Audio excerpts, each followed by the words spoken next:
Mix hot southern sunshine with an equal part of sweltering southern humidity and you get e-bike weather. Almost a necessity to get some help pedaling around, or at least do it comfortably. And that's where bikes like this come in handy. This is the KBO Breeze. They call this a commuter e-bike, but this is what I call a crummuter class. Half cruiser, half commuter. This design is seen, or at least a variant of it, on many e-bikes, but this is my first look at a KBO e-bike. Let's give it a look, starting with part of what makes it a crummuter, the cruiser part, and that's these bars. They're high-rise with a slight back sweep, but not too much. There's also the leather-like comfort grips, and you can see this right grip, it's a half grip. The Breeze features a twist throttle, and that's something lots of people look for in an e-bike. It's equipped here. Beside that, what seems to be the de facto shifter. For e-bikes with a twist throttle, the old Shimano Mickey Mouse trigger half lever shifter. They may not look fancy, but they do work, and Shimano must have made billions of these. If you watch my reviews, you'll know I like the little details, like these rubber inserts on the brake levers, nice touch. Mechanical disc brakes, so no hydraulics, but there is a motor shutoff switch. Another small touch, clips for the cable cluster. It seems trivial, but I've seen electrical tape on e-bike cables before, so this is nice. All the cables routed cleanly, no frame grommet though. There is an exit channel at the bottom of the down tube, so I guess that would take care of any moisture. Half grip on the right, full grip on the left as you would expect, and integrated bell. Now I don't use bells all that much, so I have no idea why I get excited when I see an integrated bell, but I do, and there it is. The computer, or rather the computer display, KBO branded and somewhat no frills, 3 function buttons, very easy to control and easier to read than it shows up here on camera. Another thing that doesn't show up on camera, the backlight, because this is a backlit LCD display, but it's monochrome, so no colors. The plus and minus buttons cycle through the bike's 5 pedal assist modes. There's actually a 6th, which is 0, but that's no assist, do-it-yourself mode. The M button is for the mode functions, and there are 5 modes: odometer, max speed, average speed, timer, and a trip timer. Commuter bikes, even commuter e-bikes, sometimes have a quill stem. This inherited the commuter DNA's threadless headset with a ProMax stem. And that's stacked on top of a tapered head tube which cradles the fork steer. The fork itself, a suspension fork. And this fork has a preload adjuster, a manual lockout, and travel, its spec is 100mm, but there's around 70mm of usable travel. It's also the mount point for the front fender, the bike's headlight, and the stanchion tubes are color matching orange. Considering the nature of what this bike's going to be used for, this is not a bad fork. I would say it's zoom caliber. And that headlight turned on and off via the display, and it is bug-attractingly bright, even in broad daylight. Front wheel mount, quick release. Front hub, KBO branded. The rims, double wall alloy Mondial label. Tires, Pana Racer, and the tire size, 27.5 by 2.40. Little extra beef for this e-bike. Tread pattern, street and back alley friendly. Both wheels wrapped in metal paint matching fenders. However, I always share my full experience with you, so I need to tell you the original fenders that came on this bike, they didn't work with these tires. More specifically, the front fender didn't work with this tire. It couldn't be raised enough to clear. I tried dremeling it out, but there was only so far I could go, and the mount rivets and the mount bolt just didn't work together. I told KBO, and they sent this, the fender on the left with a revised mount tab, which works perfectly. Now, I don't know if I just received a bad fender, or if they had to modify the mounts, because maybe they made the tires wider. I don't know, but the end result is they did fix the issue, actually 2 times, because I received 2 separate fenders, although it did take over a month for me to get both replacement fenders, even though I just needed the one.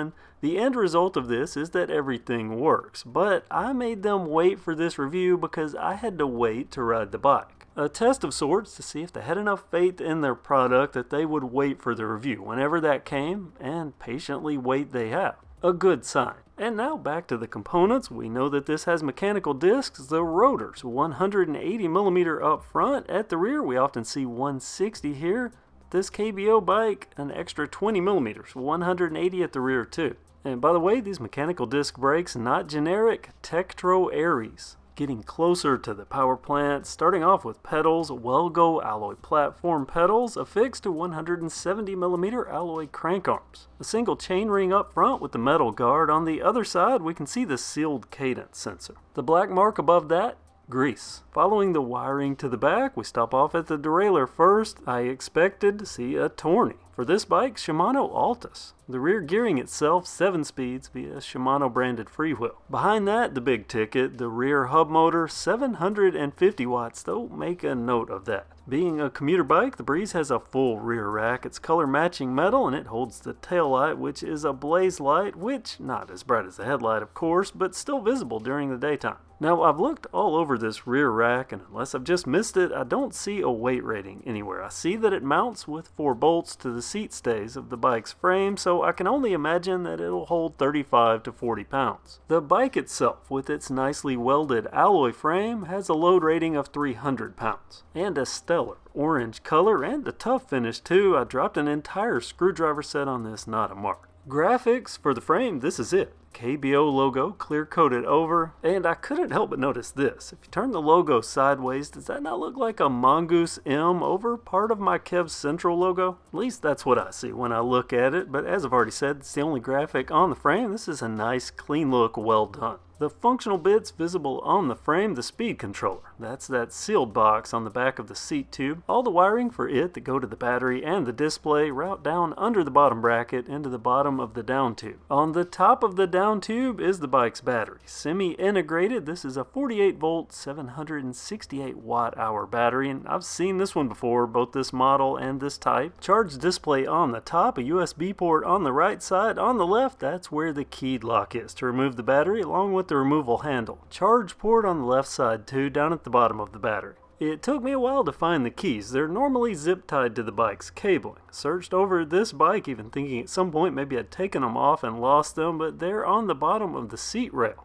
Above that rail, the only other branding on the bike, KBO branding on the saddle, and this saddle, it looks to be a comfort cruiser saddle, so fits right in with the whole crummuter thing. The saddle mounted to a Promax branded seat post, which is clamped onto the frame via a quick release seat post clamp. The bike also features a kickstand chainstay mounted, so it's out of the way of the pedals. The Breeze has everything that should be needed for a comfortable ride, and as an e-bike, it should be an easy ride. And it is. I'll lead off with the throttle. People often ask about that. This throttle can be used without having to pedal it first. So if you want to throttle off the line, you can, or if you want to go full throttle, let the bike do all the work, it can do that too. In pedal assist mode, easy pedaling right up to the bike's 22 mph top speed, and at top speed, pedal cadence, there is no run out of pedal effect. Light resistance, even at top speed, this is my cadence at 22 mph. So in this summer heat, a practically effortless ride, be that riding to campus for class or down the street to go to work. And should the need arise, I can zip through alleys where that suspension fork does an adequate job keeping the ride smooth and comfortable. And there's also a balance to this bike. Ironically, cruisers are some of the least balanced bikes that I've ridden, but the Breeze very easy to control at low speed, and that commuter flair comes in when I need nimbleness or dartiness. It's an easy bike to zip through an intersection and take a quick shortcut onto a sidewalk. So it has it, those commuter aspects, but also that cruiser side too, effortless riding through a park, speed signs, a mere suggestion. I rode this through an RV park. Now RVers love e-bikes, and this one caught quite a few RVer eyes. Now let's talk data on this first charge ride. Actually, let's talk first about regular bike mode, meaning no assist, which can be done. The bike shifts out well out of the box. I didn't need to adjust anything. It works through all gears, though wouldn't want to take this onto a hill. It weighs 62 pounds. Now the e-bike stuff. The pedal assist performance levels at level 1 through 5. 1, 10 miles per hour. 2, 15, then 20, and then for pedal assist 4, 22 miles per hour, which is the same output speed as 5.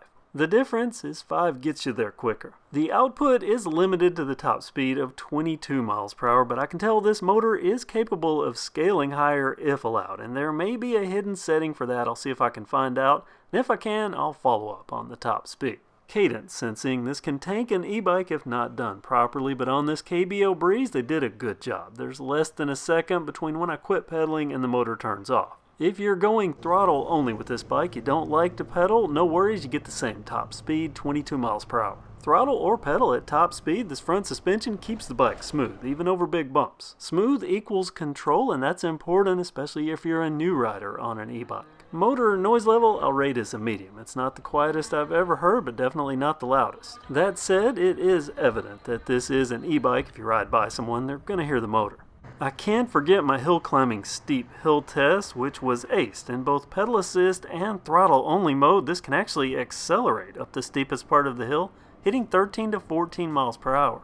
I just said the motor was medium with its output sounds, and I think medium pretty much sums up this bike. It's not an all-out sportster, but it's definitely not a slouch. Now, forget the medium thing, I thought up something better. 3 C's, casual, comfort, cool. Included with the bike, accessories, the charger, a multi-wrench, a bottle cage, which goes here. Not the best of spots, but it does work. My first impressions, the Breeze has a nice build quality for the price, and it has everything that's needed to make it a good, usable e-bike. And the suspension fork, that works better than I expected, though part of that could be the beefy 2.40 tires. Performance acceptable. Now it is speed limited, but many states are starting to block bikes that go over a specific speed. 22 seems to be the sweet spot. A couple of performance notes I want to mention though. Their website says this is a 750 watt motor, but if you look close, that's peak. Nominal output, and what I go by and also is stamped on the motor, 500 watts. The speedometer is in miles per hour, but the odometer, that's kilometers, so I don't understand why one's one way and one's the other, but that meant I had to do some math to get my range on the first charge, which at 99% was max pedal assist.